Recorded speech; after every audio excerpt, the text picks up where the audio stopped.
একদম ঠিক দেখছেন। মাত্র ২০ কিলোমিটার দূরত্বে কলকাতা থেকে পৌঁছে যান এই অসাধারণ রিসোর্টটায়।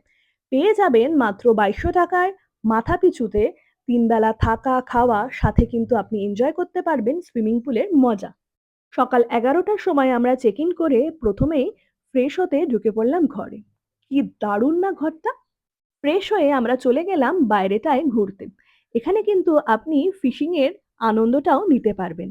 আর সামনের দিকেই আছে বাচ্চাদের জন্য একটা ছোট্ট পার্ক। পুরো রিসর্টটাই কিন্তু প্রচুর গাছগাছালি দিয়ে একেবারে সুন্দর করে সাজানো। চারিপাশটা ঘুরে দেখে আমরা চলে গেলাম লাঞ্চ করতে।